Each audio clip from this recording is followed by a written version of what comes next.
Get started, and then if they come in. Kurt, are you ready? All set. Okay, great. Thank you. Good evening, everyone. Welcome to the Transportation 2050 Steering Committee for September 22nd. I have a few housekeeping items for this hybrid meeting. This meeting is being recorded and broadcast on the city's YouTube channel. Please remember to mute yourself if you're on video when you're not speaking. The chat for this public meeting is disabled and all chats will go directly to Paul or I. Unless you're participating in the meeting, please turn your video off. This allows active meeting participants to be seen on screen. You will still be able to hear the meeting. When you are participating, please turn your video on. If you have any trouble, send us a chat. We reserve the right to mute people or turn individual videos on or off to minimize distractions during the meeting. And we will go ahead and get started. If everybody is ready to do that. Great. Well, thank you for those of you who joined us online and those of you that are in person. We have been feverishly working on a lot of content. As you can see, what we put on the agenda for your consideration tonight to talk about. And so Paul's going to kind of walk you through the public engagement survey summary. That's a result of really the conversations that we had from our public survey and all the engagement work that we did in the community this spring and into summer. And then the beginning, our really first draft of our existing conditions. So thinking about as the plan starts to take shape, where we are in documenting all of our existing transportation stuff. And you saw there's some blank stuff, so you can see it's still a work in progress. But we really want to have that touch point to see what else maybe we need to explore further as we do all of this to put this together before we prepare for our next round of public engagement, which would be some of the content in the plan in terms of recommendations and strategies and action. So if that sounds okay with everybody, Paul's going to go ahead and you have somebody waiting in the waiting room, and Paul's going to go ahead and get started, and he has some highlights of the engagement summary to kick off this discussion. So as we go through the engagement summary, we had a couple questions just to get people thinking and engaged. So one of the questions is just what stands out to you most about the engagement summary?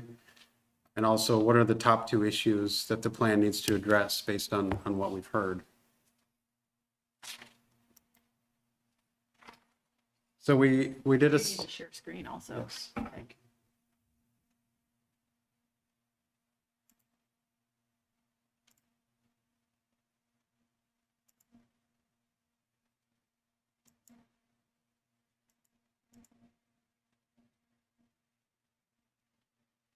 Do you need me to sign back in? Or? Okay. Sure. Okay. It told us we're signed out, so that's kind of funny. There's someone in the waiting room. Can you let them in? I'm not on Zoom, but yes, I can. Oh. Okay. I will. But if I sign in here, then it will really. It's okay. We'll do this. Oh, he's joined. He's okay. In. Great. All right. So we put together a survey. We had about 730 responses to the survey. We were pretty pleased with that number. We set up tabling events at a number of different events around Lawrence, Lecompton, Baldwin City, and Eudora. Farmers markets, arts fairs, things like that, just to try and catch people to get them to take the survey. And we also did stakeholder interviews we interviewed about 20 different groups, organizations, ranging from KDOT to different social service providers, different interest groups, police department, Just Food, different organizations like that. And the survey results are largely summarized in this infographic.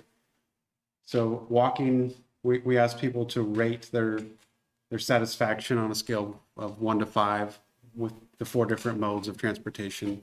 Walking was the mode that was people were most satisfied with. Did you let her in? Yes. Okay. Yeah, I'll manage it. Okay. You're good now. So 43% of people that took the survey indicated they did walk to get around. It was the highest satisfaction again. Some of the factors that impacted satisfaction were there were drivers not stopping or yielding for people crossing streets or sidewalks. the sidewalk network being incomplete or sidewalks being in need of repair.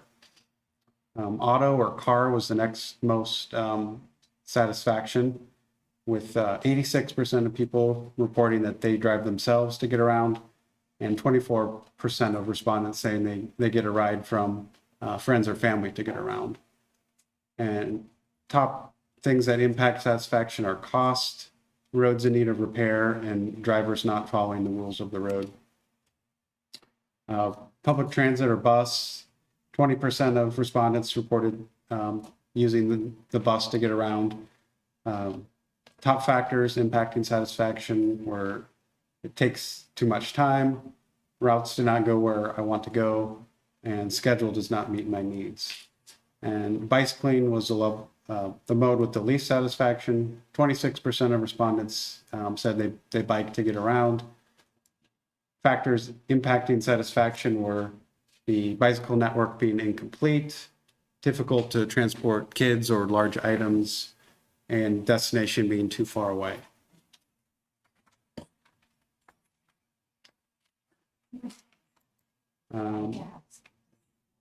We also asked if you drive yourself to work, what are your main reasons for doing so? People say they prefer to drive their own car, or there's no shared ride available, infrequent transit, or need a car for personal business were the most common responses. We also asked people to rank how important the following factors should be for the region. So safety was number one. Affordable and accessible transportation was number three. Reducing impacts to the environment, such as water, air quality, climate change, et cetera, was number three. So I'm not going to read them all off, other than to note that reducing traffic congestion was actually the lowest. And we do ask for demographic information just to gauge if our survey is reflecting the population. So not necessarily going to go through all of those, but that information is included. You know, we ask people if they attend school, which school they go to, if they work, retired, work part-time, household income, number of vehicles in the household, people's age, race, ethnicity, that sort of thing. So that's high level of what we heard. We did include, when people provided individual comments, those are included in the meeting materials as well to see some of those individual comments. So I'll pause there if there's any comments, questions, or any discussion. Paul, this is Matt Goff. Could you talk a little bit about how the survey responses might influence the way you draft the plan? Yeah, I think that our goal is to use the survey responses to help us understand the community feel on some of these issues. So it should be a guiding factor in drafting the plan. I mean, in the list of priorities in terms of what you as a professional staff think might be needed for a transportation plan versus the responses you got, I mean, what order of priority would you place the responses at? You want to tackle it? Yeah, I'll talk a little bit Really about, high, yes. Yeah. I think it depends. Yeah. I think in some cases, it alerts us to issues that we need to do additional planning work. So it can allow us to identify strategies that we may need to address. Although there are federal requirements to this plan, and those are going to top anything. And as part of that process, you provide meaningful engagement so you can understand the community's perspective about issues. We still have an obligation to ensure that we can move goods and services in our community, and that some of that is impacted by what's happening in terms of travel time reliability, which is impacted by traffic congestion. So I think it's about really understanding how all these things fit in terms of people's perceptions about them, but also the reality then too. If you go, we haven't gotten into this yet, but we'll pull travel time reliability data from the national data sets, and we'll understand how does that compare to what we're seeing in our travel demand model, which is more technical stuff as we start to get into. That's going to be the next kind of series of phase of stuff we show you. And that's where I think we're going to have to come to terms on many of these issues about what's professional good judgment and best practices, where we've been, what's consistent with Plan 2040 and other planning documents. This as a metropolitan long-range transportation plan, we're not going to get in a lot of the issues that impact people daily. There's some of the biking and walking issues. We hear a lot from the public when we go out and just talk to them in general about transportation. But when we get into this, we're not going to go relive those bicycle and pedestrian plans in this plan, besides to say, here's the currently adopted stuff. We're pulling it together collectively and then identify if there may be a need of something we still need to do work on. For example, I know in pedestrian work, we need to do additional work, particularly in the City of Lawrence pedestrian plan, we've identified the additional need to do crossings, to develop some standards around that, which the City of Lawrence is working on with the Multimodal Transportation Commission. That's one example. But those are the types of things that might shape the policy of what we would call for in that conversation. Equally, a good comment to think about is some of the transit comments. We did this public engagement just on the heels of the transit route redesign. In August, since we've done this public engagement, in August, transit service changed, based on that route redesign.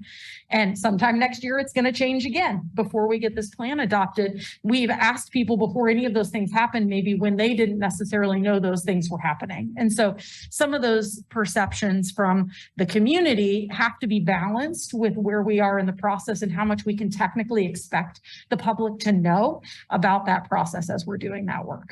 Thank you. Okay.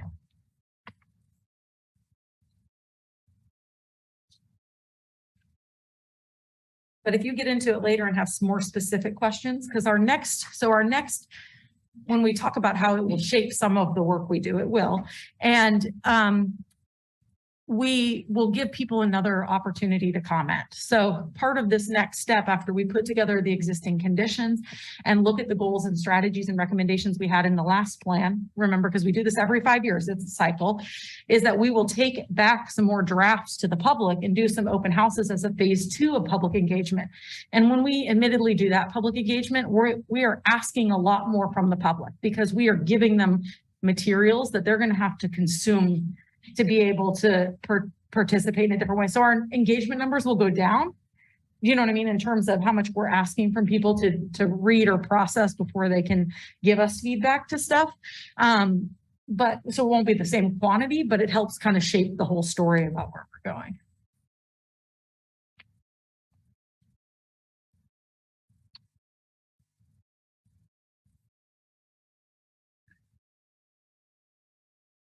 So for anyone that maybe joined as we had already kicked off, just so we recap the public engagement, and we're asking what stands out to you the most about the engagement summary, and what are the top 2 issues that the plan needs to address based on what we heard.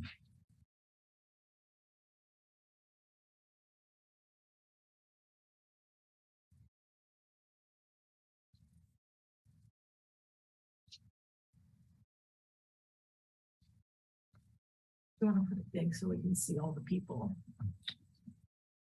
or just make that, yeah. Anybody online have any thoughts about that, or as you look through the comments and the engagement summary, stuff that stood out to you? This is Dot Neri. I joined late. I got a Teams link and I was waiting on Teams for the meeting to start, and then I realized it must be somewhere else. So I apologize. I missed some of the meeting, so I'll try to catch up.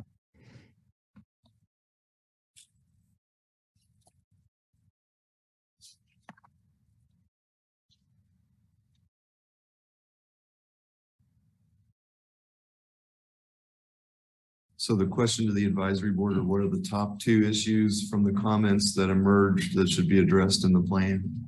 Yeah, so may I ask what your own opinions are on that? well, there's quite a lot of comments, so I don't know that we had anything on the top of our minds necessarily, but we're quite intimately familiar with a lot of the planning work that's been done. And so I think that's really our question to you, to see which things maybe stood out to you. And our staff team asked us a similar question, which is what stood out to you? And I've been doing this work for 12 years. So for the most part, many of these comments, besides some of people's specific scenarios, we've heard in the process. Many of that shouldn't be new to us as we do these iterative processes. So it's helpful for us sometimes to hear what you think in that regard, to be able to help us hone back in or go back as I reread, as we reread these, as we're writing that, to shape that work. That was like a non-answer, but. Well, this is Damon. I'm here from Multimodal Transportation Commission.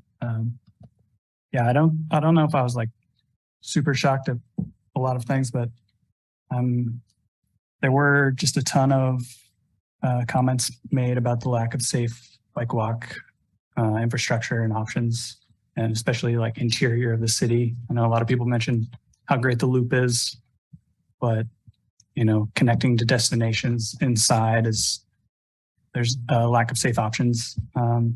So a lot, being someone who bikes around town, this doesn't surprise me. But I was kind of surprised there were a lot of comments asking for protected infrastructure, which I find hopeful because I thought I was kind of on an island wanting, that heftier infrastructure. But I did see a lot of asks for that, which I think is great.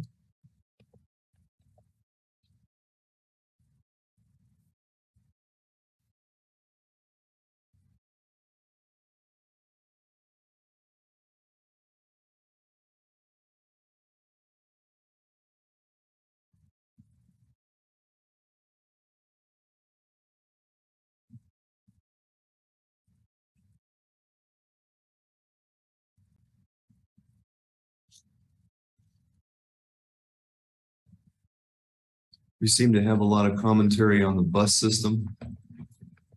Can you speak to how much this plan addresses the city's own decisions about how many buses to employ, what routes to run, what times? Is that within the scope of this plan?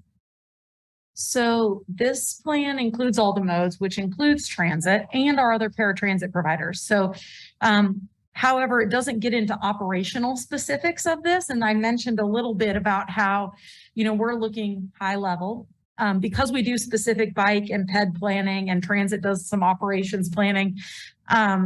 We're going to pull those plans into this process. Transit just completed a transit route redesign study and transit center station relocation work that's happening at the same time. So we'll finish this plan before they have completed that and deployed that. And so we will incorporate some of their vision and plans. We'll recognize, like, for example, they are in the effort, as you looked probably through, as we get to the next chapter 2, we're going to highlight all those planning efforts that we know about that are going on. And one of those things, for example, is the zero emissions transit transition plan. And so things like that, where we would call, we know this work is coming, it's planned for the next year, we identify it in there. We won't be doing, we don't do those individual plan items as part of the plan. This is already a pretty robust planning process to do in a year to develop that plan. So does that kind of answer your question? Yeah, I think it does. It just helps kind of frame the scope of what we're doing. And I think it's also fair to say that we're not going to get into where the new transit hub should be. Yes, no, that's been decided. We're getting ready to construct that. But and to what extent would this plan speak about parking downtown? Would it have any thoughts or comments within it? So that's something where, the city of Lawrence has a 10-year operational downtown parking plan. It's something that if it's of interest to draw into the conversation as it relates to future investment, it's something we can mention, do you know what I mean? And draw in. If we think that, as we get through any of those plans don't meet the current context or needs, we could call for additional planning work to be done. We won't do assessments as part of this plan. Does that make sense? Yeah. So this is really, if we're thinking large scale about transportation, it's supposed to set our vision and priorities. Really what it also is going to do as we get further down in the route, if you've looked at the old plan at all, the previous plan, it'll give you a really good indication about some of the federally required components we're required to have.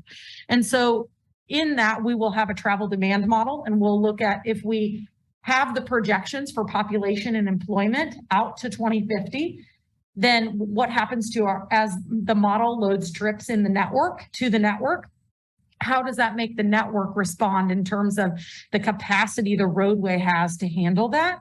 And where might we need to draw attention to projects or programs or policies that are going to impact how people and goods and services move in our community?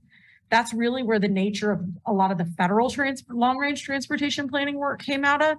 And that's what we're going to get into. So some of the more specifics are going to be around project selections that we program kind of within fiscal constraints. So one of the other things we've been working on, and you'll hopefully get to see as we get, in our next month meeting, is where we're at in terms of how much money we think we're going to have out to 2050 to do some of this work. And so there's probably some of the questions you have will get answered as we go down that. They're good questions because I think it sets the tone for maybe some of the where you feel like where some of the comments belong in terms of this. But even if you think it's not appropriate, we can answer in that way. So if you have a comment, there's probably no comment that's silly. We can talk about either it belongs as something we address in the plan, or we call for it in the plan, or we figure out where it fits. I think it's helpful when you interact with the public, particularly in the later stages, if you can have some clear distinctions and information about what this plan does and what it does not do. And that, you're going to get those. Oh, absolutely. About Yes. congestion downtown and parking and, Yes. So Yeah. I think if it's relevant, great. If it's outside the scope of this, then I think that's helpful too. Yeah. And, we're asking really big picture. Right. And you're right. When we get to the next series of meetings, you'll see we'll design some boards like for more open house style meetings, or where if we're sitting up in the library lobby, we'll probably have some boards with us because we're going to have to tell people about some of the conditions or some of the existing plans to get them to understand or be able to provide us the level of feedback we want about some of the strategies we're calling for. Yeah. And admittedly, not all the same people who necessarily participated in our first round of engagement are going to be able to engage in that same way.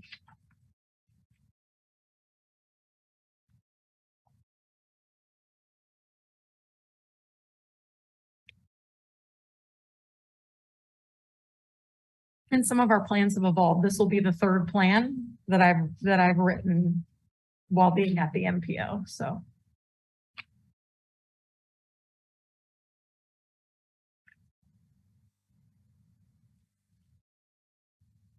There may be also some, as I think about that in terms of what this plan does or doesn't do, there may be some specific scenarios we ask people. We may show them some results from the model, or we may show them, for example, this model is going to be a mode split model. So it's going to show us, we've previously only done models where we look at car and auto trips. And this next model is going to allow us to look at transit. So we may look at some scenarios about investments in transit as project solutions to show how that may impact vehicle miles traveled or congestion on a network in terms of future out years and stuff like that. So there will be things like that that people can look at. There's a lot of technical data that feeds into that, to building that. And we have a consultant who's working on that for us now. And so some of that will just be a give and take in terms of seeing, how people respond to some of that.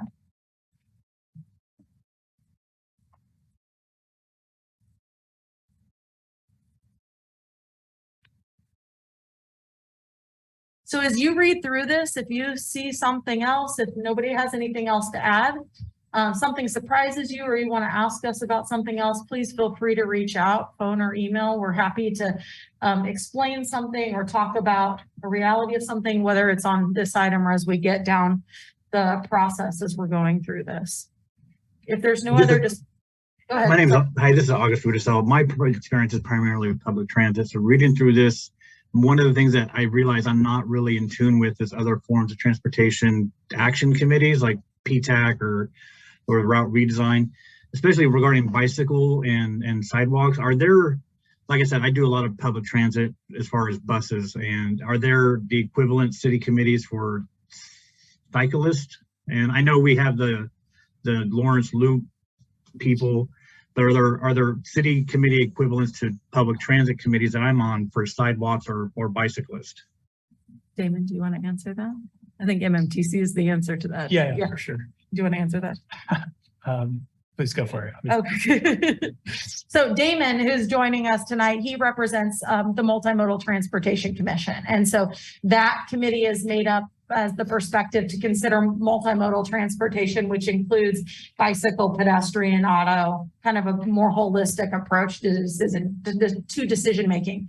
The MPO also at this point has a subcommittee of the MPO policy board. That's a city county bikeway committee, although admittedly that may be going away in the future. So separate issue, but there have been, and when we do the bicycle and pedestrian planning, like the transit planning experience you just had with route redesign, each of those planning processes engage a steering committee of stakeholders to help do that work, whether or not there is sometimes an official city advisory committee. Perfect. Thank you.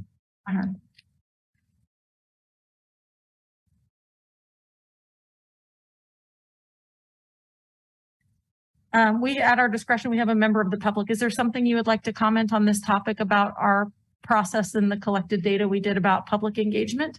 Nope. Okay.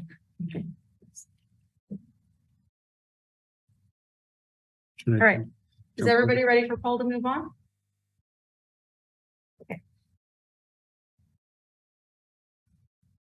All right, so now we're jumping over to the draft of Chapter 2, existing conditions. So I'm not going to go through every page, but if there's something I don't cover that's on the page I don't hit, feel free to jump in or let us know about that. So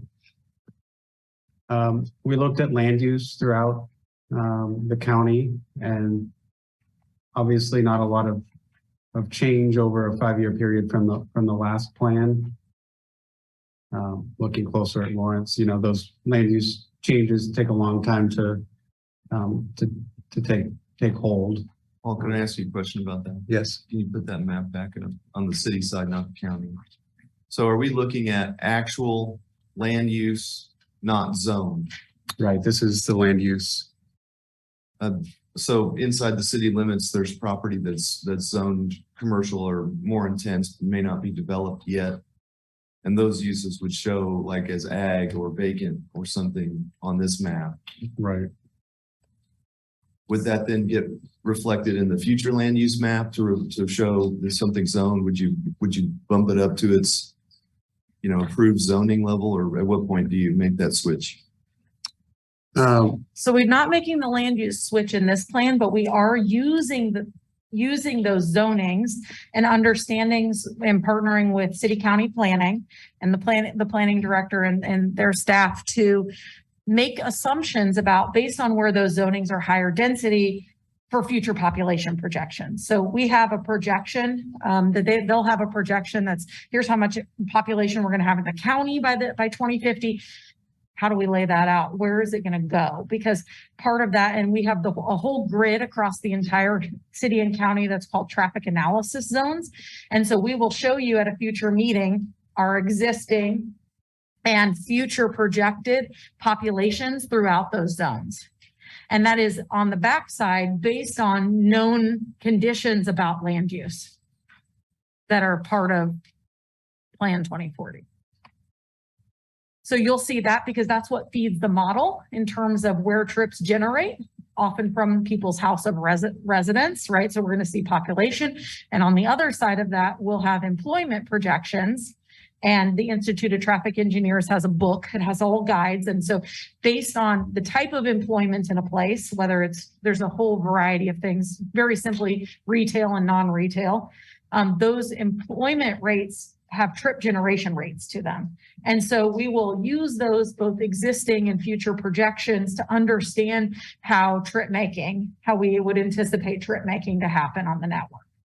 And we will bring that back to show you.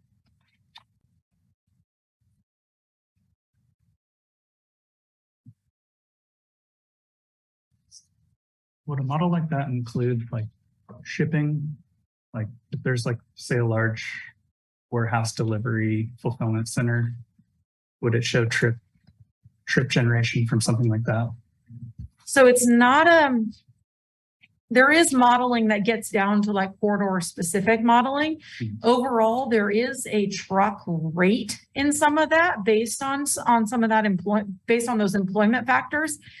I don't know exactly how that works. You're going to have to ask our modeling consultant, but there's consideration to that. Again, remember there's truck routes and non-truck routes. So they're not going to, so as you're thinking about them across the network, we're looking about in and out values, sometimes in and out of the county and truck trip flows. And so some of those are more ratios of overall flows on some of those higher volume classifications, but how those work in the model, we'll have to get a little more detail with our consultant. I can't Imagine answer if that. you had an industrial Yes. color on the map, that would trip generation. Yeah, and it's based, all those ITE factors from that book are based on the employment type. So the more employment types you have, you can use those different factors to understand that. I'm not, we're validating a model at the county level, not necessarily to a corridor or to a site, like when land development happens and they're doing projections for that, or if they're doing modeling for a specific highway or on and off. We're looking at validating it for the entire county. And so you'll get to see all of that about how we come to say, we believe this is a predictable, valid model based on best practices. So, but yeah, I've taken a class in that. It's been over a decade ago. So I understand enough of how it works, but we'll need to ask the consultant because there's even some mode shift stuff. So there's some considerations about rates for bike and ped usage and transit usage that will be new to our model experience and conversations about scenarios. We will make sure he is here.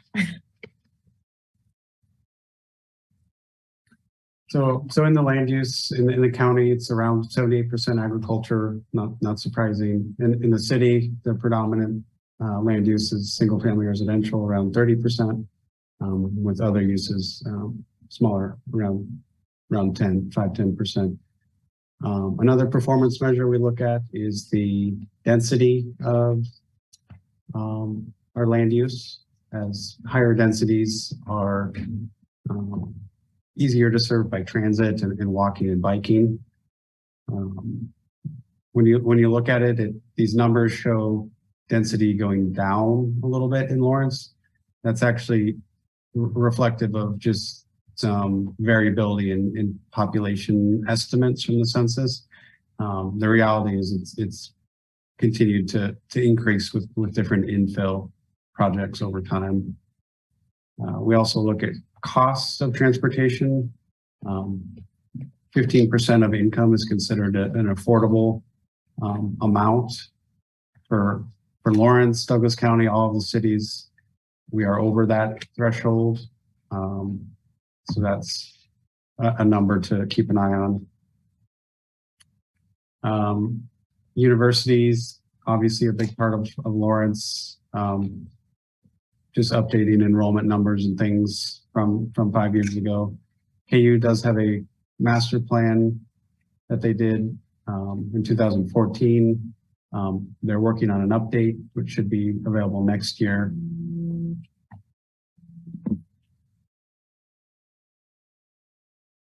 We also look at historic resources, mapping all the designated historic buildings and sites.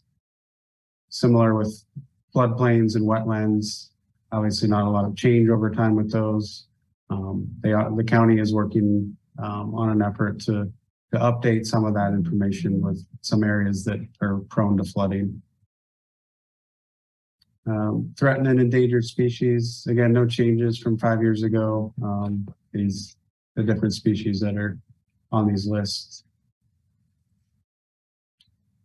Population forecast, we do project out to 2050. This is essentially just kind of a straight line estimate. It's obviously it's an estimate. We don't know what'll happen, but that's just kind of one data point of if we continue to grow as we have, this is kind of what things would look like in 10-year increments. So that projects Lawrence population out to around 120,000 by 2050, and the whole county area to about 145,000. So do I understand that's a flat growth rate that you've applied to future looking years? Correct, yeah. Of what percent? I don't know off the top of my head. It's just kind of continuing the trend as it's been. We can have some more sophisticated, high-end, low-end models that are I was just curious. Yeah. I've seen other plans predict low end and high end with a moderate. right. Yeah. And I think we will have that in the future, just haven't had time to develop that yet. Also looking at population change. This map is, the darker colors are population loss. The red getting into the dark green is where the most growth has been. So obviously, the western part of Lawrence has seen a lot of growth. Eudora, Baldwin City as well.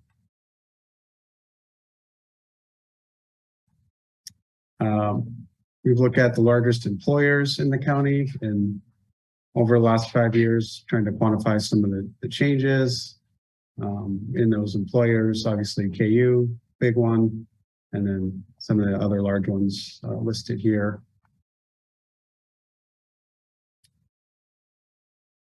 Environmental justice is a term that's defined by the Environmental Protection Agency as the fair treatment for people of all races, cultures, incomes regarding development of environmental laws, regulations, and policies.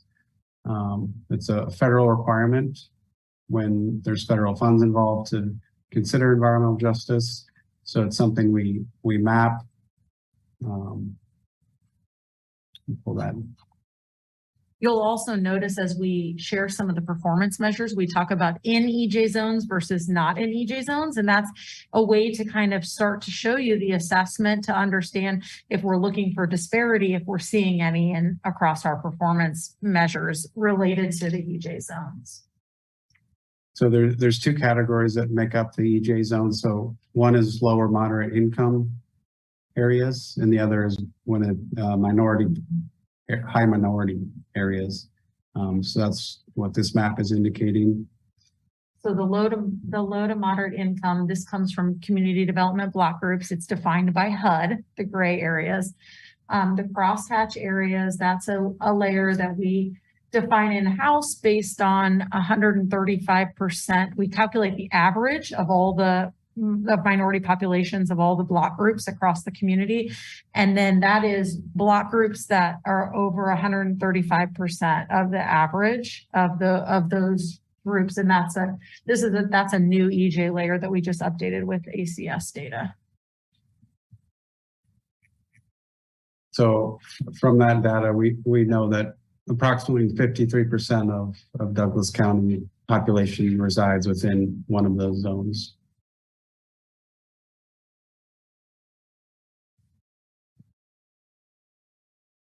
Another methodology we use is transportation disadvantage, and it's a similar method, but we're looking at some other data points, low to moderate income and minorities, but also households with a disability, people with less than a high school education, single parent households, households without vehicles, and then age, youth and senior citizens. This data is not as up to date. We're hoping to update it soon once we have that available from the census. So this is a few years old. So, and this is consistent with the work that we've done with Multimodal Transportation Commission and prioritizing bicycle and pedestrian improvements in the 5-year CIP with a look to equity and prioritizing their weighting and prioritizing investments like in the city sidewalk improvement program towards areas where we believe there's populations that have traditional transportation disadvantages.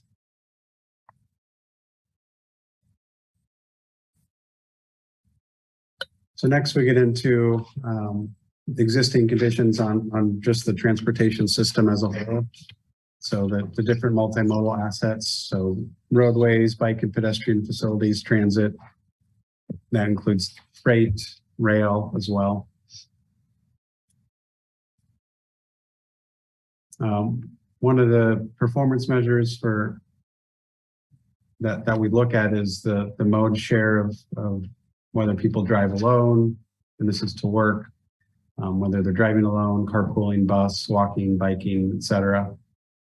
These are numbers that have stayed fairly consistent, around 77% driving alone in Douglas County, slightly lower in Lawrence.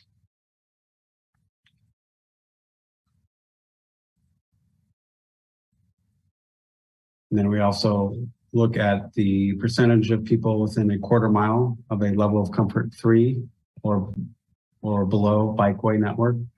So the level of comfort on the bikeway network has to do with the volume of traffic and speed of traffic and the level of separation of the bike facility from that roadway.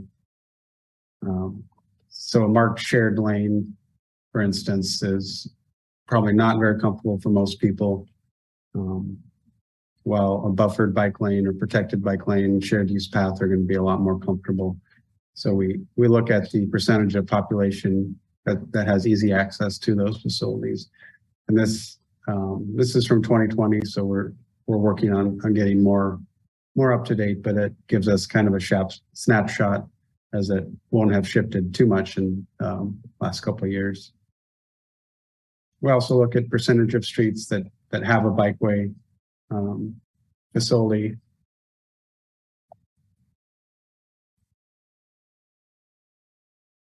So this is the countywide bikeway system. And we'll have a level of comfort map, which shows on a scale of 0 being most comfortable to 5 being least comfortable. The blue is most comfortable, going up to red as least comfortable.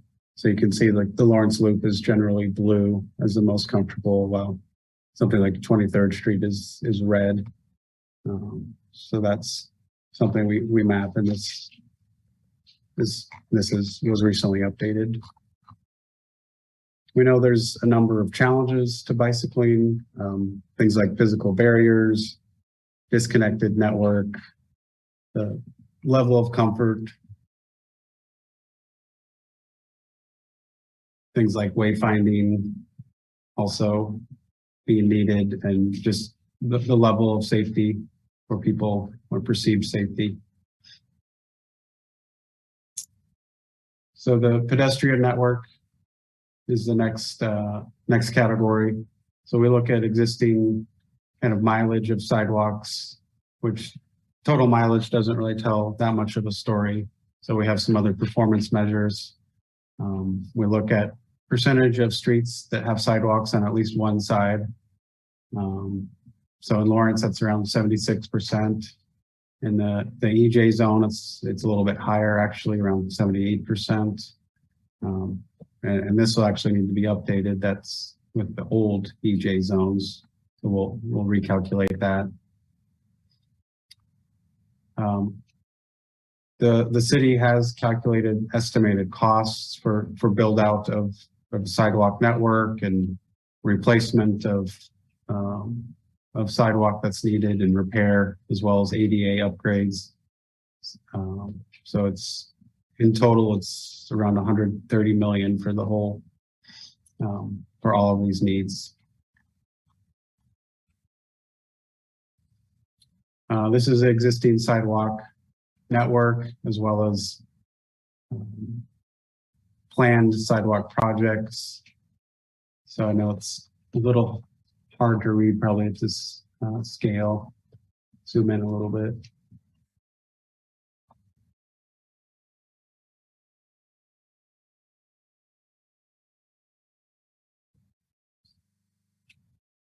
So you can see these blue, like Queens Road is a planned sidewalk project.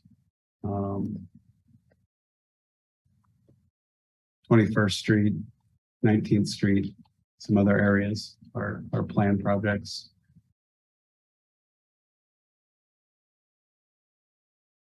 Do the red areas, the red lines represent sidewalk widening for the most part, or is this a new sidewalk on the other side of the street, or is there a way to generalize what those are in some of those residential areas? Yes. Oh, sorry. So the red is planned projects, while the blue are kind of pending development. if it's on a place with an existing project, we brought in from the bike plan, the bikeway projects, the shared use path projects that would impact maybe gap or condition. But most of them on arterial and collectors would just be sidewalks unless for some reason they were already slated to be, they were already sidewalks. So 6th Street's a good example. Oh, If I remember right, doesn't 6th Street like have a lot of planned project areas? yes, 6th Street does, but so I don't know that that's on there. I have to check that.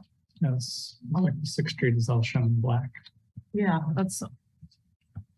Let me go back and look at that. But ideally on this map, there should be locations that are streets that are arterials and collectors where sidewalk gaps exist to fill both sides of the street based on the pedestrian plan.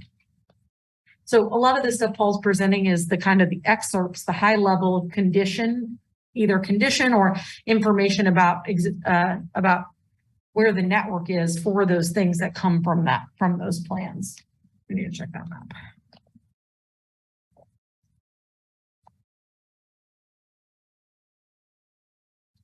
For the other cities, Lecompton, Eudora, Baldwin City, we have also identified where there's missing sidewalk, the red versus green is existing. And the pedestrian plans for those are under development right now. And those will include, I believe, priority projects for identifying what the priority network is there. Similar to biking, we know there's challenges with walking, existing network being incomplete or not providing direct and safe access. Street crossings are a challenge. The city of Lawrence is working on street crossing guidelines now to help provide more clear direction on what kind of improvements should be made and where those should be implemented when there are crossings of pedestrian and bike facilities of roadways.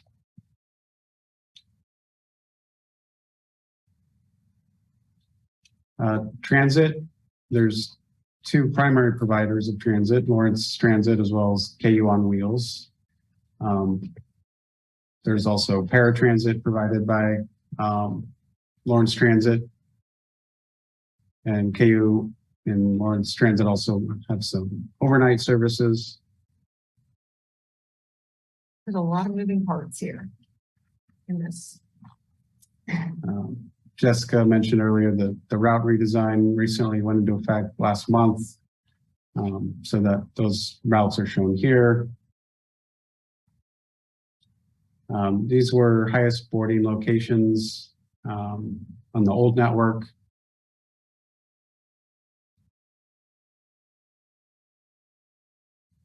We know that transit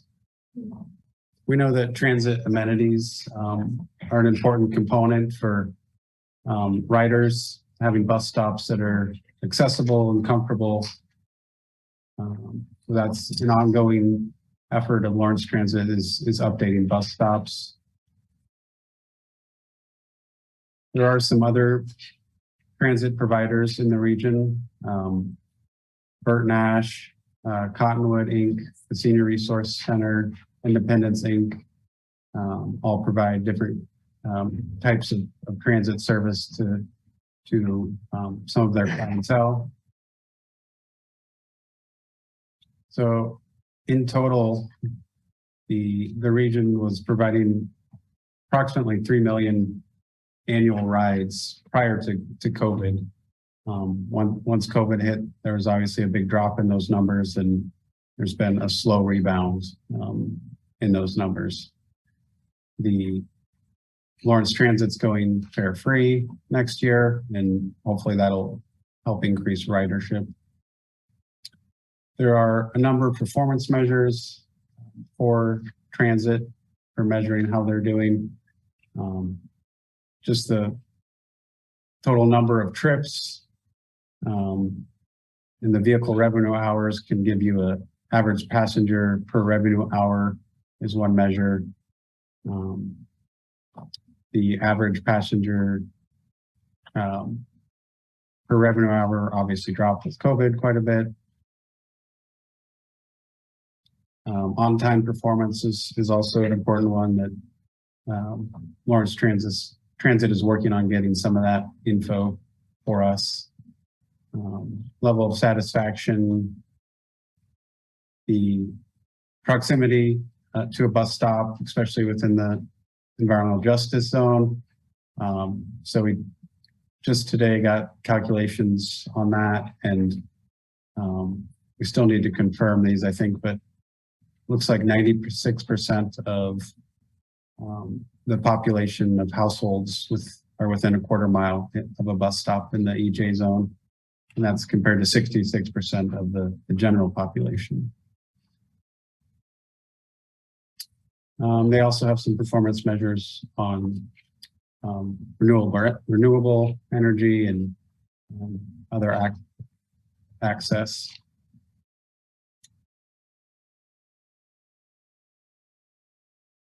So next we get into the roadway network, and we look at total miles within the county. There's around 1,400 centerline miles of road that need to be maintained and taken care of throughout the different jurisdictions. One concept to consider is designing to move people rather than just vehicles as areas become more congested, looking at more efficient ways. You know, a bus or a sidewalk can move a lot more people than a car can.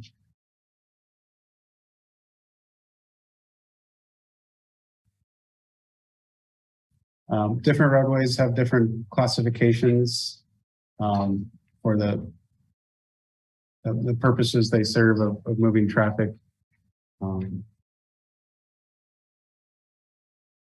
The computer's freezing up a little bit here. So there's arterial streets, collector streets, interstate highways all play a different role in the system.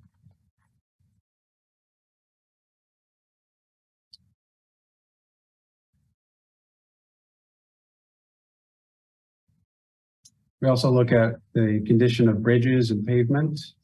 We report on KDOT bridges, the turnpike bridges, their percentage of deck area in good condition reported, as well as national highway system bridges and non-national highway system bridges. So those numbers are all here. We also look at the percentage that's in poor condition. So thankfully, very, very low numbers there. Pavement condition, all the municipalities use slightly different methodology for understanding the condition their pavement is in and understanding maintenance needs. KDOT and Lawrence use vehicles like this that go out and measure the pavement condition. Lawrence last analyzed pavement condition in 2020. And at that time, about 52% of their roadway was considered in good condition and 48% in poor condition. Douglas County has 2021 data, and theirs was 83% good and 0% poor. Similar with Eudora, 85% was good and 15% poor.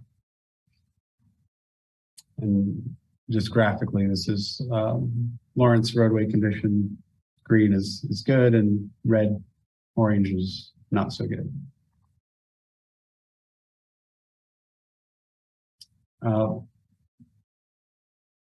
These are traffic signals in Lawrence. The green signals are coordinated signals that are connected and timed to help with reducing congestion on these different corridors, such as 23rd Street, 6th Street, Iowa.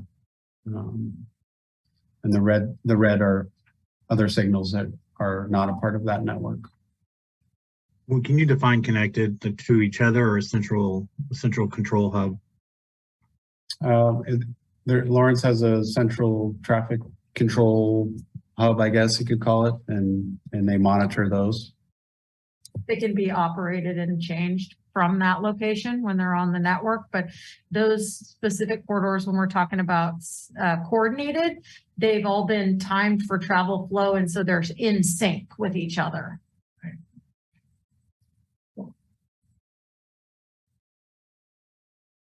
We also have data on commuting patterns from the census, and this is a little bit of a confusing map that we're going to work on cleaning up a little bit.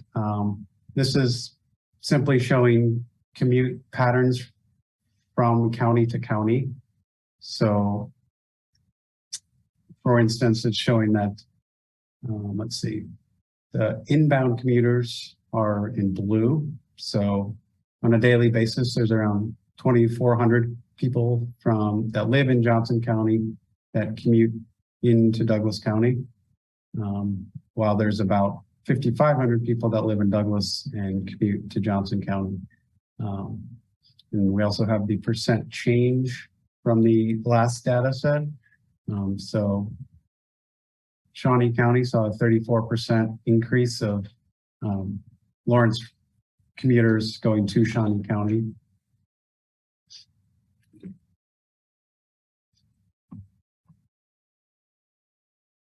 Another metric that we track is the total daily vehicle miles traveled per capita.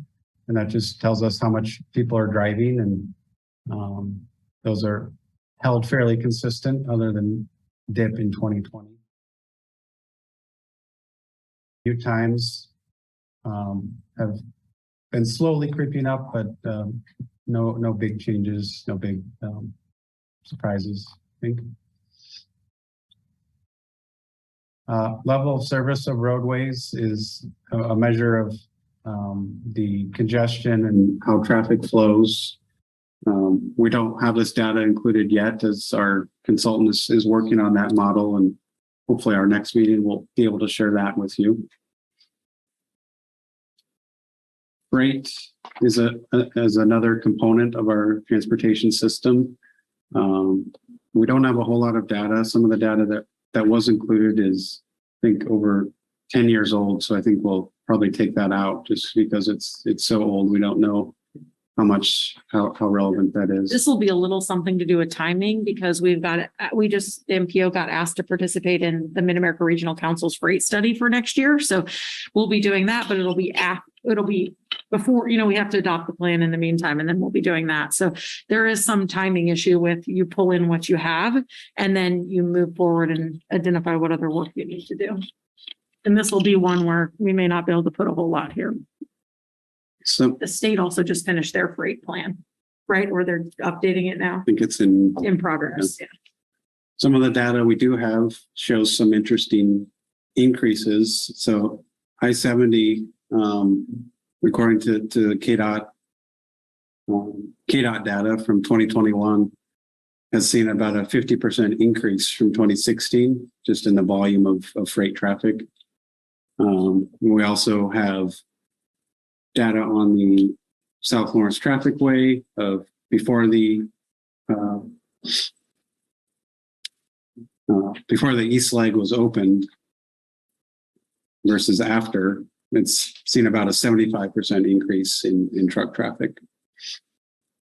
And this map just has overall traffic counts is the top number highlighted in blue, and the lower is the freight truck traffic.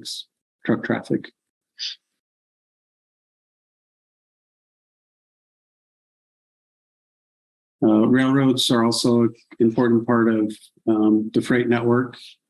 We know that the Burlington Northern Santa Fe runs through the county, and on average, she's about 7 trains per day. And the Union Pacific cuts through the county and sees about 40 trains per day on average. Some interesting statistics on what kind of freight is arriving in Lawrence. It's predominantly coal, at least in 2014. It's the most recent data. Also, passenger rail Amtrak statistics. ridership data through 2019.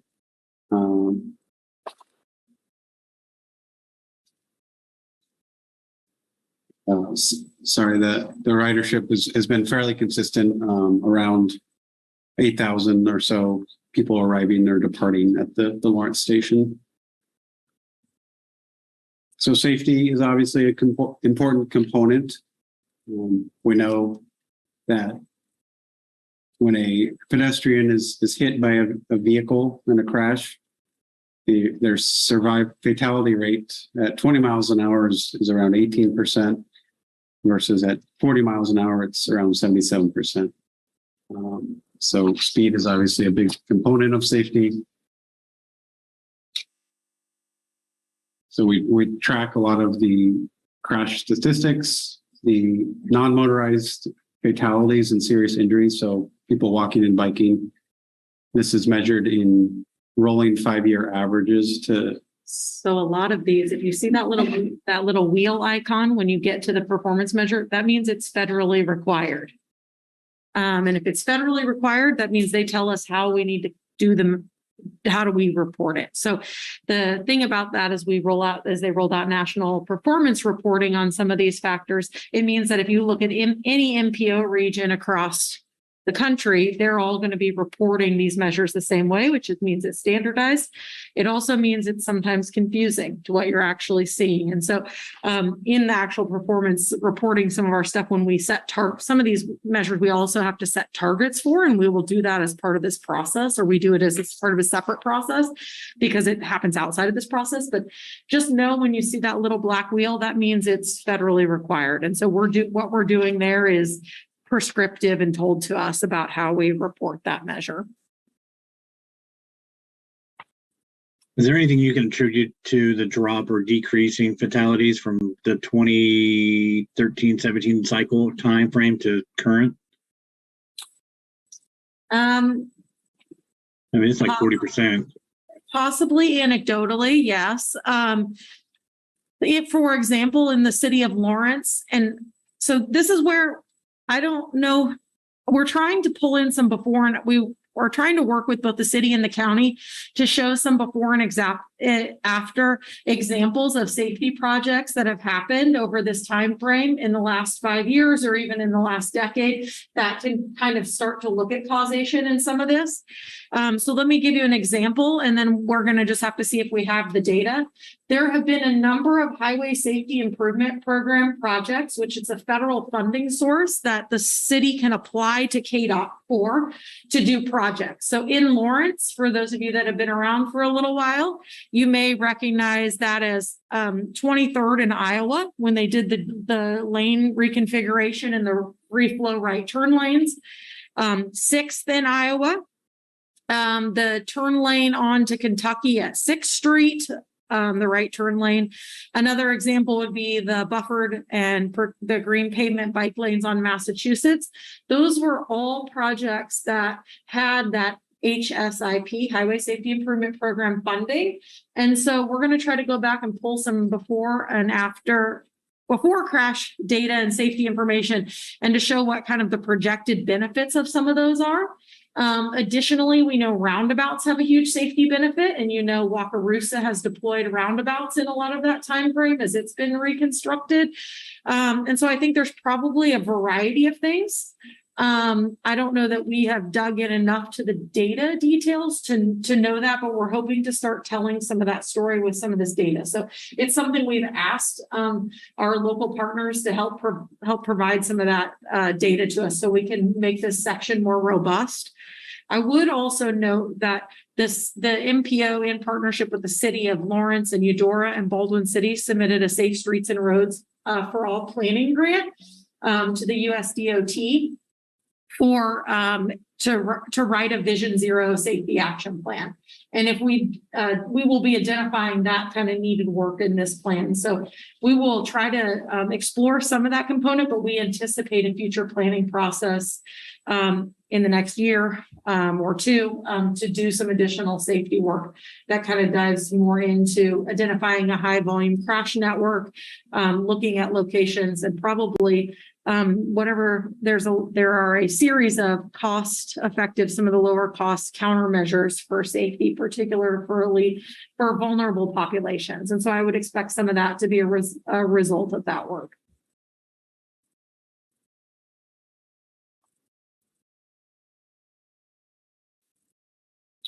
So this next figure is mapping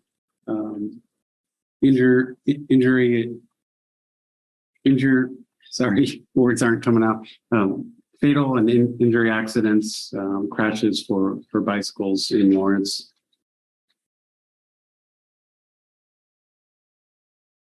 And I'm sorry to ask another question. Are these uniquely bicycle accidents? Or are these car versus cyclist accidents? So all of this data is what is submitted on the Kansas Motor Vehicle Accident Report Form, which means that it must involve a motor vehicle. So we know overall for bike and ped, if it includes bike and ped together as an incident, or just a cyclist alone on a roadway in a crash situation, that would not be reported in this data set, because this is a national data set that's based on the standards that law enforcement have set for those motor vehicle accident report forms.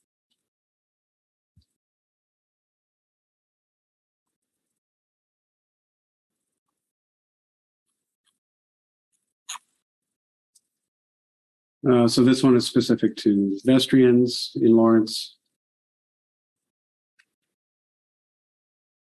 And these are the other cities, bike and pedestrian. And in August, I would note, probably you saw in the comments of this, but also in the comments from the pedestrian planning process, that people told a lot of stories of near misses, which are also not represented in the safety information. This is the result of people who file a report in the instance of a crash, meaning law enforcement was involved. So we also know there's underreporting of near misses or other safety concerns, maybe that don't result in a accident report form being filed. I'm wondering if the separate data set for that should be incorporated into the city planning. I have seen some national programs that use app-based reporting to try to do that. I haven't seen that they have much success. We will go back and check back into that, because that's newer in the last probably 5 to 10 years in terms of people trying to do that, giving people another option for how to report stuff. When we've done other bikeway planning or even some of the safe routes to school planning, we can also go in and look at hospital data about reported, Safe Kids Douglas County works on preventable injuries, and they have a database from hospital admissions. So that can also kind of inform your data set to be able to tell that. We haven't looked at that. I think since probably we did one of the last bike plans, but we could look at that too, as probably as part of our safety planning. I would imagine we will. Make note of that.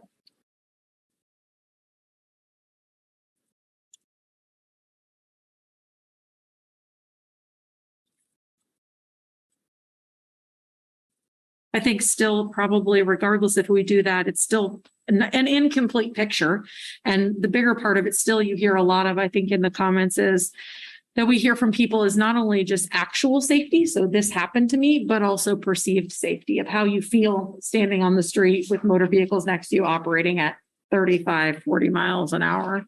And so some of that is the reality of what we have to address, both actual and perceived safety in relationship to multimodal trip making. This, like, I do know that there's so many intersections here in Douglas County where it is very dangerous for a pedestrian or a bicyclist just trying to safely cross or move around.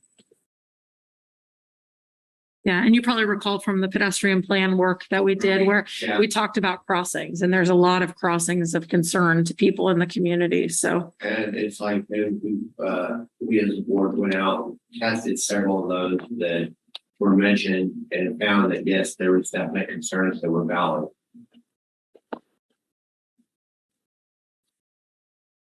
So another performance measure is overall fatality rate of crashes on public roads. We break it down by the ownership of the road, but overall the fatalities have been trending up, which is a trend that's been a national trend as well, not just local here in Lawrence and Douglas County. Interestingly, though, the serious injury rate has actually gone down. And this August, I'm sorry, I don't always ask this many questions. When KDOT switched the East 23rd Street from State Highway 10 to city owned, did that skew the numbers at all? Did that make sense? Yeah, I would imagine that's reflected. Yeah, so In here. we report one of, like, the feds care about one number, which is what's our total number for the MPO. But as we began to talk to cities and trying to tell the story of this planning work, we realized what we really need to be able to report is who maintains the road. Because if we see an anomaly in the data where there is really causation to go back to one local government, we can say, well, you're really attributing to a majority of the incidences that are happening here. I think that we didn't look specifically at that location, but I imagine equally so, it probably handed back some network to the city, but we never used to report this by, we went back and reported it, but at the time that flip was made, we had just begun performance-based planning. So I'm not sure that we would have noticed that like we may now if we were talking about a big change like that.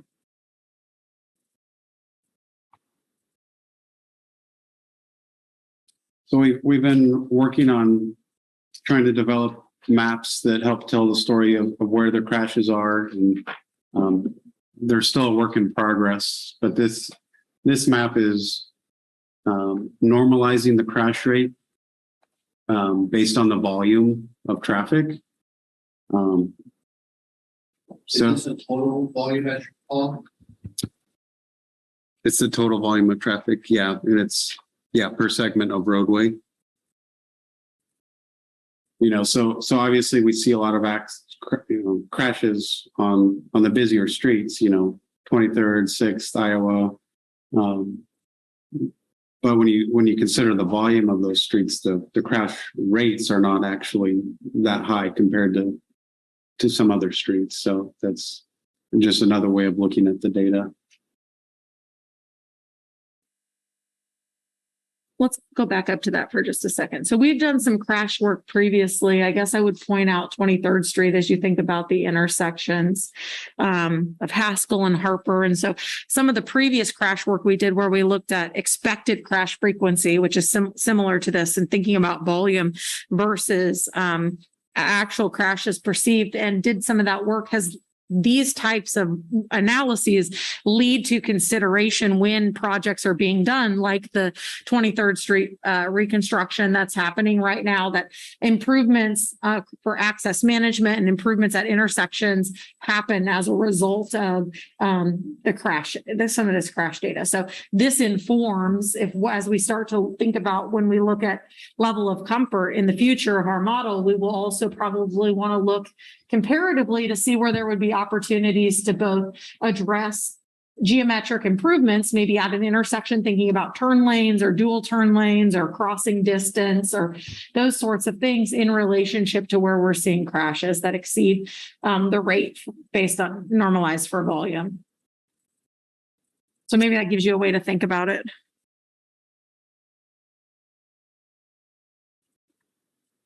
And then we also have a heat map of crashes for the unincorporated areas of the county. I think when you include Lawrence, it kind of distorts everything. So I think that's why we were looking at outside the city limits. And that's everything we have in existing conditions for now. So any questions, comments, discussion? You'll notice there were some blanks still. We're working on stuff. It's a little bit like herding cats to go get all this data and information from all of our partners. So, Other than that, if you go back to the fatalities charts, or just the number of fatalities chart, I just noticed on the bottom it says includes vehicles, but I mean, you might want to just change it to drivers. It's a vehicle accident report form. So maybe. Let me think about that. Let me see what the language says in the federal. Oh, because that's a federal check. So Yeah, so that's that performance measure is a federal one. So they would say include vehicle. They don't use I get where you're going with that, which is to put it to the person, just like you would the pedestrian or the bicyclist. Yes. Yeah. Let me see how they've said that. We may be able to do that. We have to get funny about some stuff.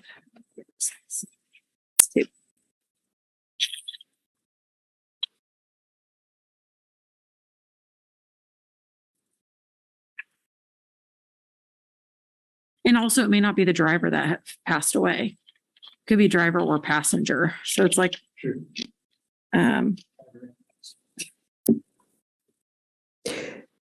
So can we get back to you? I didn't have time to absorb all this. This is comprehensive. It's a lot of work.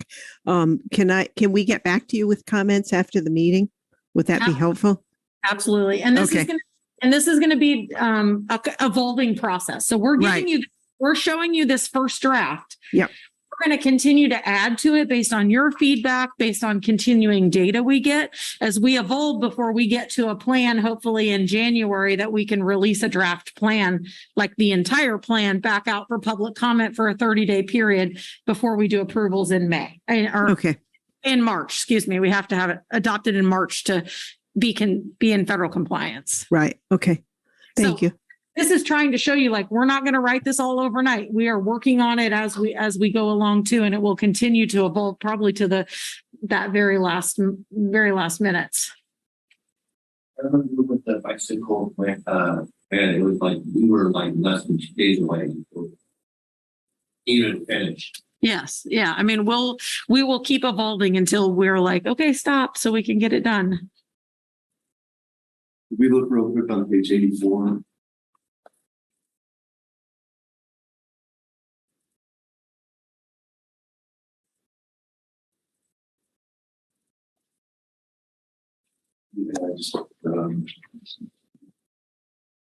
Yeah. So it's interesting to me to see that in a city limits, the miles traveled in Lawrence, for example, is around 12 something, except for COVID, which is 10.9.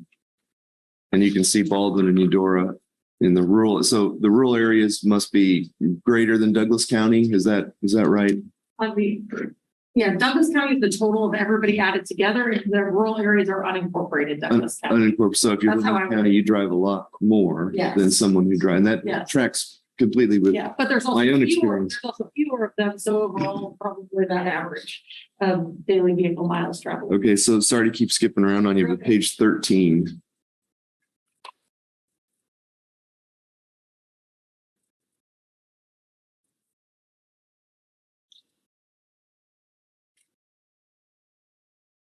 Uh, 13, sorry.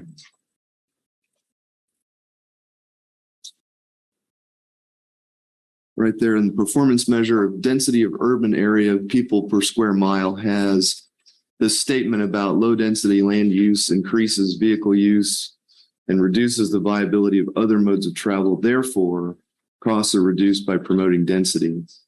That's a definitive statement. I wondered if it was based on any fact or authority. I get the logic, but my concern is that by saying it so absolutely, I don't want this plan, because in my view, this plan should accommodate our community's growth as it happens, whether, because we could amend Plan 2040 at any time to add something into Tier 1 or take something out of Tier 3.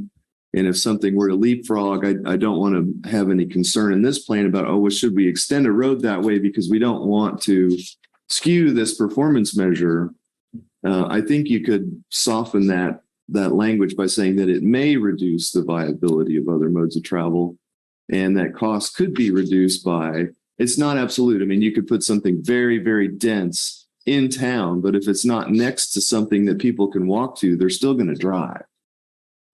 So I don't disagree with it being there. I think maybe we just need to soften that phrase just a smidge.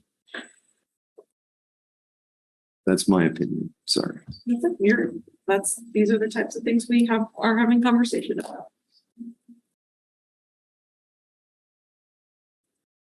I wrote that down.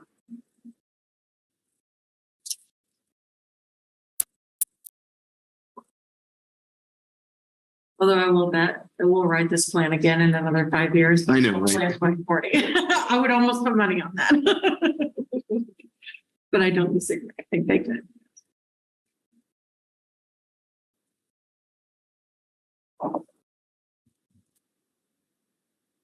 Okay. So besides talking about some of the stuff that is there, is there anything you wish you saw in this that you think we didn't show you that we haven't? I mean, it's one thing if we left a placeholder for it, we're going to get to that. But is there anything else you'd like to see that we haven't got information about or data about that we could as part of this process that you think would be beneficial? This is August. So I would like to know if there's any forecasting for changes in commuter traffic or patterns when Panasonic starts hiring or training. So we hope to bring you at the next meeting the start of the conversation from our travel demand model. And that does already have some growing assumptions in it about development, particularly thinking about housing in that side of the county and where we anticipate how that decision to locate that plant may impact Eudora's housing and how that may impact population in terms of employment and how those trip generation factors happen from that residential to those areas. At that level on a regional scale, that will happen. I would assume KDOT will do some of that's outside of our county, right? So KDOT also has a 5-county regional study that they did in the last decade, and they may find that they are pulling that study back out.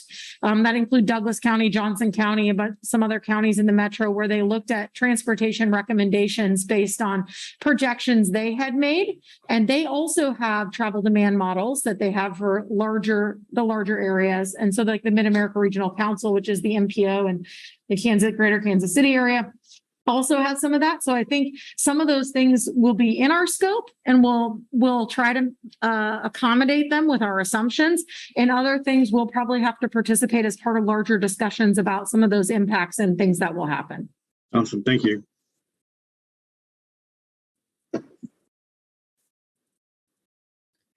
I have a question.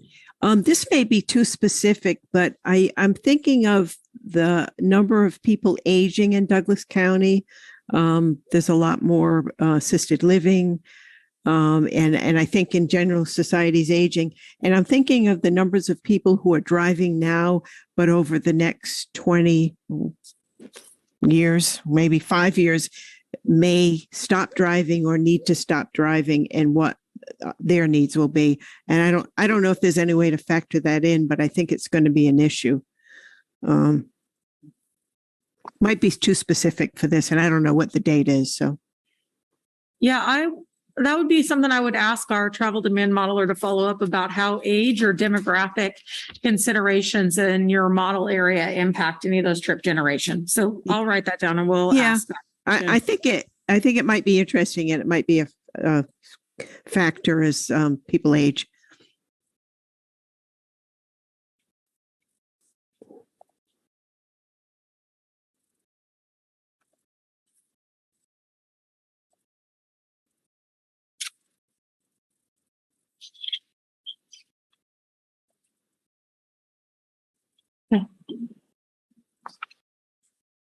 So read through this. If you come up with something else as you're doing this work that you don't see until you see it in a future draft, we'll be happy to have that conversation.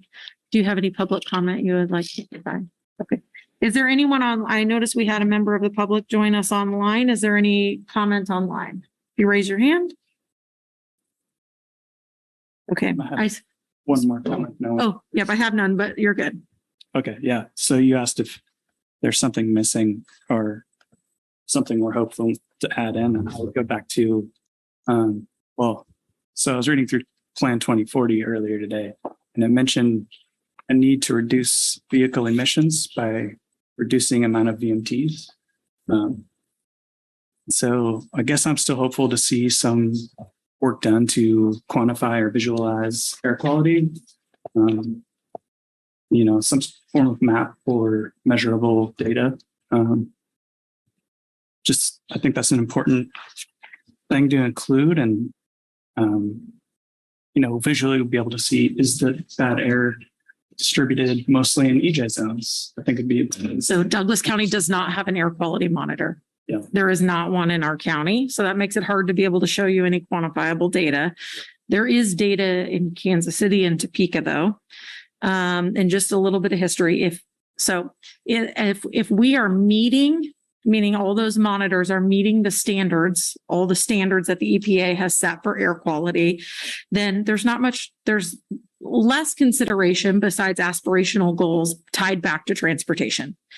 If any of those air quality monitors go into non-attainment for air quality, then that automatically changes the requirements of what you have to do for transportation planning.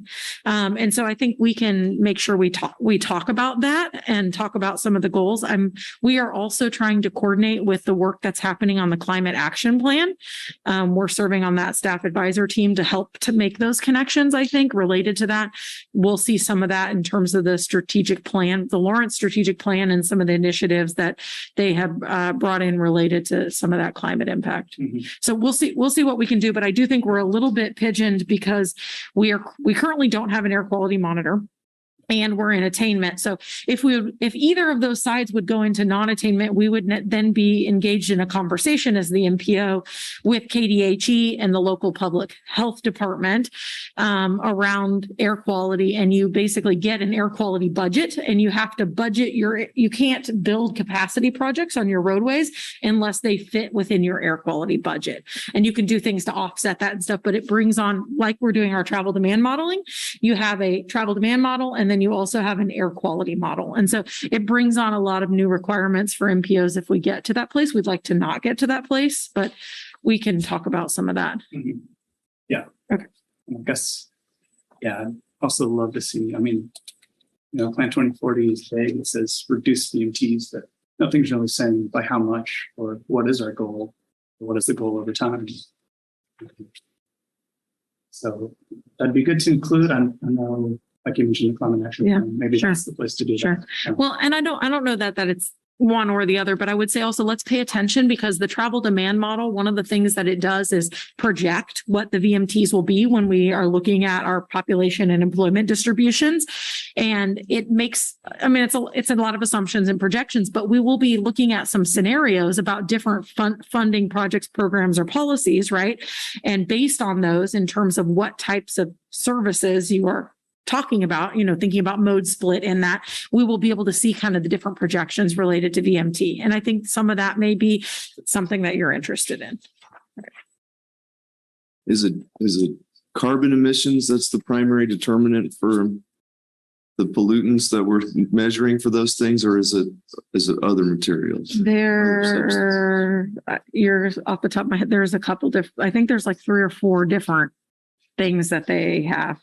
So I can't tell you right this second. It's like particulate matter. Yeah, there's other. So that tires. Yes, and some of it's not necessarily attributed to transportation. Some of it could be attributed to other things about the air quality in the region, your lawnmower or your, other industrial operations. But because the air quality overall is that, transportation is one of the sources that they target in regulation with the structure of how they do budget, because they can tie funding to it, right, with the mechanism for. So some of the things you're doing, like some of the things the city's doing now, like converting to a zero emission fleet, those are things that would give you credits in your budget. So if we do them before we get air quality, you don't get to go back and count them. So there's always conversation. It's not a reason not to do it, but there are conversations, I think, in some regions about if you do all the low hanging fruit things and then you get into a situation where you really have to talk about what your air quality budget is. And that's going to lead, if that happens, that leads to a lot of bigger conversations, because is it a Douglas County budget, a Shawnee County budget, a Mid-America Regional Council budget? Are there 3 separate budgets? Do they put them together? Because they're so interconnected, right? Right. And if Kansas City goes non-attainment, but Topeka doesn't, does that mean we get pulled in? Technically, our proxy monitor is the one that's in Leavenworth. the Mid-America Regional Council has a variety of monitors. And so we have one that's like a proxy. So there's going to be a lot, if that happens, there will be a lot of conversation and debate about how that process rolls out and what that looks like. And I've never been at an MPO that does that. I've just, I think cities Yeah. can decide if they want to run a zero emission fleet or if they Yes, run yes. entirely on clean energy. yes. I don't know that cities would go so far as to say that in Lawrence, Kansas, you can't have a gas vehicle. And I don't think you tell them. No, I'm talking about Yeah. city transit Right, fleet right. or So- city And, operational. then- and so to the vehicles. extent Yes. that most of the traffic on our roads is private traffic, we Yes. necessarily. Well, and so the way they can control that is by capacity. So if you have a roadway project where you're saying, like the SLT, where you're saying we're going from 2-lane to 4-lane, if you're 4-lane based on the model, the number of VMT that you would generate from that capacity addition, if you don't have that in your budget, you can't build that road. So that's how they control it, as a mechanism of how much road you build. Because if the road isn't there, then it's not there to drive Makes on. sense. Okay, thanks. Yeah, for that. so it's and I don't even know how that model works. I just know that the travel demand model, you have the output of that feeds into an air quality model. And I think they've updated the air quality model a few times since I've been to that training. So we'll have to have a consultant help us do that if we get to Very that helpful. place. Thank Okay. All right. Well, thank you all. Hopefully this gives you a little bit to digest. So, we've been busy working in the meantime, since you haven't heard from us in a very long time. We are busy working on this and a lot of other things. If you look at our MPO policy board agendas, you can see some of those things, but we hope to be back in a month to you with some more stuff. We're working with our travel demand model consultant who has a validated model. We're finishing projections. We'll continue to do this work and bring back hopefully some drafts of thinking about pulling all those activities out of all those plans and looking at last year's to see how we would update and reframe a lot of the work we recommend. So thank you for your time and your attention to detail as we do this work. We appreciate it. Thank you, Jessica. Thanks. Thanks.